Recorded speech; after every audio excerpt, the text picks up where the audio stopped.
बऱ्याच जणांचं असं असतं बघा की मी कोणतंही व्रत करू शकत नाही, कोणतंही पारायण करू शकत नाही आणि कोणतीच सेवा करायला माझ्याजवळ वेळ नाही आहे किंवा माझ्या घरामध्ये कोणी या सेवा वगैरे करू देत नाही। मग अशा वेळेला तुमच्या कुलस्वामिनीचा उपवास धरायला तुम्ही सुरुवात करा आणि मग बघा तुमच्या ज्या काही इच्छा असतील त्या तर पूर्ण होतीलच होतील, पण त्याचबरोबर तुमची जी काही परिस्थिती आहे, तुमच्या घरात जे काही बदल, तुमच्या संसारामध्ये काही चांगल्या गोष्टी तुम्हाला वाटतं की ह्या घडाव्यात, तर त्या सगळ्या गोष्टी न मागता आपोआप होऊ लागतील। पण शेवटी काय, विश्वास महत्त्वाचा आहे। फक्त मी सांगतेय म्हणून किंवा अजून कोणी म्हणतंय म्हणून तुम्ही उपवास करत असाल आणि दिवसभर उपवास नावाला पकडलाय, फक्त खाव खाव खाव खाव पोटभर खायचं आणि मी उपवास धरलाय, याला काहीही अर्थ नाही। तुम्ही कोणतंही व्रतवैकल्य उपवास करू नका। तुमच्या कुलदेवीचा जो वार आहे त्या दिवशीचा उपवास करायला, तोही खऱ्या अर्थाने उपवास म्हणजे काय त्याचा अर्थ समजून त्याप्रमाणे उपवास करायला सुरुवात करा। बघा तुमची कुलदेवी तुम्हाला एवढं देईल की तुम्हाला घ्यायला तुमची ओंजळ कमी पडेल। आणि हो, हे खरंच आहे, तुम्ही इतर देवी देवतांची सेवा नाही केली तरी सुद्धा चालेल, पण आपल्या कुलदेवी आणि कुलदैवताची सेवा करायलाच हवी। गुरुमाऊली सुद्धा सांगतात की तुम्ही कितीही सेवा करा, कितीही व्रतवैकल्य उपाय करा, पण तुम्ही जर कुलदेवीची सेवा केली नाही तर कोणतीच सेवा, कोणताच उपाय तुम्हाला पावणार नाही किंवा त्याचा अनुभव येणार नाही। एवढं महत्त्व आपल्या कुलदेवीच्या सेवेचं आहे। लग्न झाल्यानंतर तुमच्या सासरची जी कुलदेवी असते, तुमच्या सासरचं जे कुलदैवत असतं, त्यांची सेवा, त्यांची उपासना आपल्याला करायची असते। बऱ्याच वेळेला मी माझ्या आजूबाजूला पण बघितलेलं आहे आणि बरेच जण विचारतात सुद्धा, आमच्या माहेरच्या कुलदेवीचं केलं तर चालेल का, माहेरच्या कुलदैवताचं केलेलं चालेल का? नाही, जेव्हा आपलं लग्न होतं तेव्हा आपलं कुळ बदलतं, तेव्हा आपलं गोत्र बदलतं। मग तुमच्या सासरचं जे कुळ आहे, तुमच्या सासरच्या गोत्रातील तुमची जी कुलदेवी कुलदैवत आहे त्यांची सेवा करणं तुम्हाला गरजेचं आहे। आता बरेच जण काय की सासू सासऱ्यांना बोलत नाहीत, मूळ गावी जात नाहीत, मग अशा वेळेला मग आम्ही जात नाही, मग आम्ही कुलदेवीचं काहीच करत नाही, मग कसं करायचं? तर असं नाही। भलेही तुम्ही तुमच्या सासू सासऱ्यांना, तुमची जी कोण भावकी असेल, घरातली असेल, त्यांना बोलू नका, पण तुमचे जिथे मूळ देव आहेत तुमच्या गावी, तुमचं जे कोणतं गाव असेल, वर्षातून एक वेळा तरी तिथे जाऊन आपल्या घरातली जी कुलदेवी आहे, घरामध्ये मूळ कुलदेवी कुलदैवताच्या ज्या मूर्ती असतील, जे टाक असतील, त्यांचं दर्शन तुम्ही आवर्जून घ्या। कारण तुम्ही आयुष्यामध्ये कितीही कष्ट करा, काहीही करा, भले तुम्ही खूप श्रीमंत व्हाल, खूप पैसा कमवाल, पण तुम्हाला त्या पैशाचा उपभोग, त्या पैशाचं सुख कधीच घेता येणार नाही। एक तर आजारपण मागे लागेल, मुलं व्यसनाधीन होतील, काहीतरी कोणीतरी तुम्हाला फसवेल, पैसा येतोच राहतोय, तो अचानक म्हणजे कुठेतरी जाणार, किंवा पैसा येतोय पण तो दिसतच नाही, टिकतच नाही, अशा बऱ्याच गोष्टी होऊ लागतील। त्याच्यामुळे कुलदेवीचे जे मूळ टाक किंवा मूळ मूर्ती, फोटो, जे काही तुमच्या मूळ ठिकाणी तुमच्या घरी असेल तिथे जाऊन त्यांचं दर्शन करा। किंवा वर्षातून एक वेळा जेव्हा नवरात्र असते तर नवरात्रीमध्ये तुमच्याकडून तुमच्या त्या देवाला लावण्यासाठी तुम्ही तेलाचे पुडे, किंवा जेव्हा आपण आपल्या मूळ घरी कुलाचार कुलधर्म असतो नवरात्रीमध्ये वगैरे, तर त्याच्यासाठी जे काही सगळं सामान लागतं त्याचा खर्च तुम्ही काहीतरी द्या।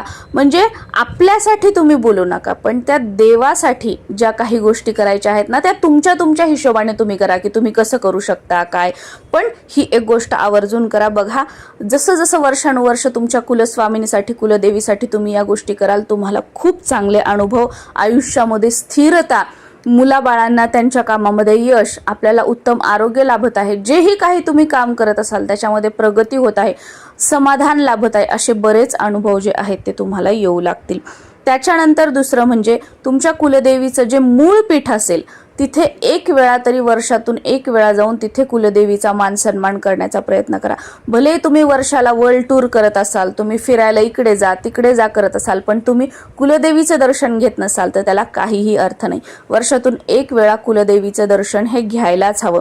आणि घरातली घरात, जगाच्या पाठीवर तुम्ही कुठेही असाल, तुमच्या कुलदेवीचा जो कोणता वार असेल तर त्या वारचा उपवास करायला सुरुवात करा। कुलदेवीचा उपवास करण्याच्या 3 पद्धती आहेत, या तिन्हीपैकी तुम्हाला जे योग्य वाटतं, ज्या पद्धतीने उपवास करणं तुम्हाला झेपतं त्या पद्धतीने तुम्ही करू शकता।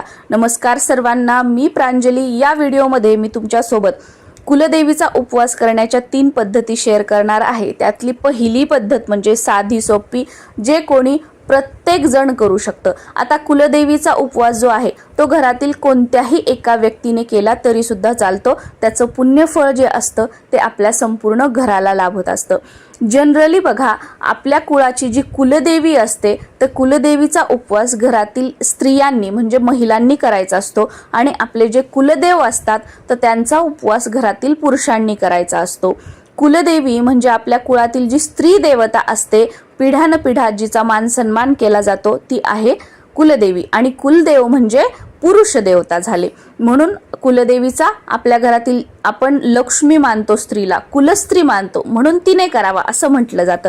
आणि कुलदेवांचा कर्त्या पुरुषाने घरातील करावा म्हणजे त्याचं पुण्यफळ जे आहे घरातील सर्वांना मिळतं असं म्हटलं जातं. जसं की आमच्या घरातलं सांगायचं झालं तर बघा, आमचे जे कुलदेव आहेत ते तिरुपती बालाजी आहेत तर त्यांचा उपवास माझे मिस्टर करतात. आणि आमची कुलस्वामिनी आई तुळजाभवानी आहे तर त्यांचा उपवास माझ्या जाऊबाई करतात. तर याप्रमाणे घरातील कोणत्याही व्यक्तींनी कुलदेवीचा उपवास केला तरी चालतो, पण कोणी ना कोणी घरातील करावाच लागतो. एवढ्या दिवस माझ्या सासूबाई करायच्या कुलस्वामिनीचा आणि माझे सासरे करायचे कुलदैवताचा. मग त्यानंतर आता त्यांना होत नाही उपवास वगैरे म्हणून माझ्या जाऊबाई कुलदेवीचा करतात आणि माझे मिस्टर कुलदैवताचा करतात. आणि असं काही नाही की दोघांनी केले म्हणजे दुसरं नाही का, तुम्ही घरातील सर्वच जण सुद्धा उपवास करू शकतात, त्याला काही अर्थ नाही. आता माझ्या जाऊबाई उपवास करतात कुलस्वामिनीचा म्हणून मी नाही करायचा असं अजिबात नाही. मला करायचं असेल तर मी सुद्धा करू शकते. तुमच्या कुलदेवीचा वार तुम्हाला माहीत असणं गरजेचं आहे. आता बऱ्याच जणांना त्यांच्या कुलदेवीचा वार माहीत नसतो. मग अशा वेळेला तुमच्या घरातील जी मोठी मंडळी आहेत त्यांना विचारा की आपल्या कुलदेवीचा वार कोणता आहे, किंवा तुमच्या भावकीतील कोणाला विचारा आपल्या कुलदेवीचा वार कोणता आहे. इथून सुद्धा नाही समजलं तर तुमच्या कुलदेवीचं जे मूळ पीठ असेल ना तिथे गेल्यानंतर तिथल्या गुरुजींना विचारा की ह्या देवीचा वार कोणता आहे, ते तुम्हाला सांगतील आणि मग त्या वारचा उपवास तुम्हाला पकडायचा आहे. कोणत्याही महिन्यातील, जसं की समजा तुमच्या कुलदेवीचा वार असेल मंगळवार, तर कोणत्याही महिन्यातील पहिल्या मंगळवारपासून तुम्ही उपवासाला सुरुवात करा किंवा कोणत्याही मंगळवारपासून उपवासाला सुरुवात करा.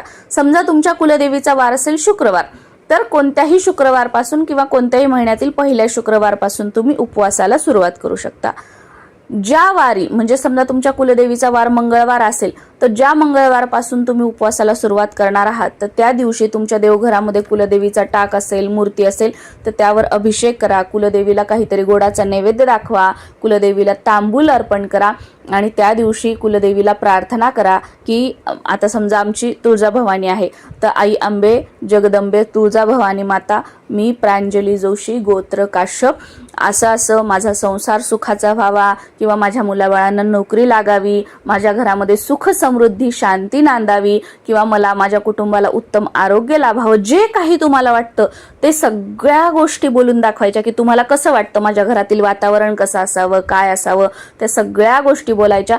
आणि हे सगळं चांगलं व्हावं यासाठी मी आजपासून कुलस्वामिनी आई तुझे मंगळवारचे उपवास करत आहे.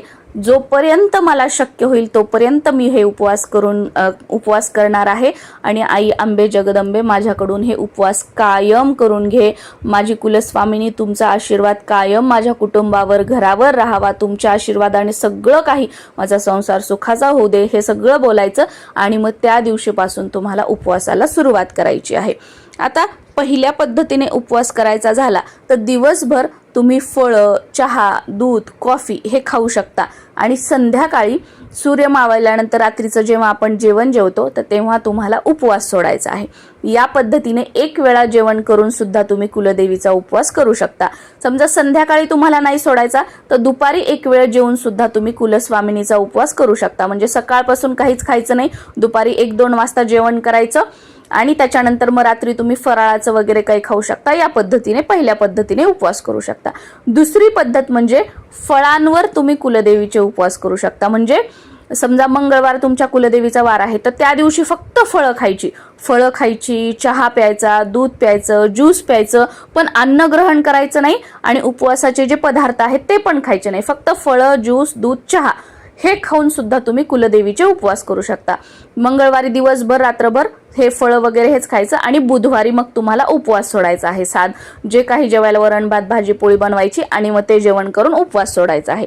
या पद्धतीने दुसरा तुम्ही उपवास करू शकता. आणि तिसरी पद्धत म्हणजे तुम्ही फक्त फराळाचे पदार्थ खाऊन उपवास करू शकता। जसं की दुसऱ्या याच्यात बघा, आपण दिवसभर फळं खाल्ली आणि बुधवारी उपवास सोडला। समजा शुक्रवार असेल तर दिवसभर आपण त्या दिवशी फळं खाल्ली आणि शनिवारी उपवास सोडला।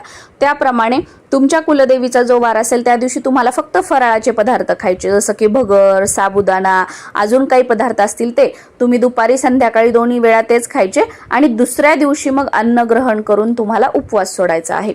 ते या तिन्हीपैकी जी पद्धत तुम्हाला योग्य वाटते त्यानुसार तुम्ही उपवास धरू शकता आणि त्या दिवशी तुमच्या ज्या काही गोळ्या वगैरे आहेत ते तुम्ही खाऊ शकता, काही हरकत नाही। आता तुम्हाला मध्ये सुतक पडलं, मासिक पाळी आली तर तेव्हा सुद्धा आपण उपवास धरू शकतो, काहीही हरकत नाही। या उपवासाला कोणतंही बंधन नाही, काही नाही। तुम्ही गावाला वगैरे कुठे गेला तर तिथे सुद्धा तुम्ही उपवास धरू शकता। एक काय की मला जोपर्यंत मी आहे तोपर्यंत मला माझ्या कुलस्वामिनीचे उपवास पकडायचे आहेत।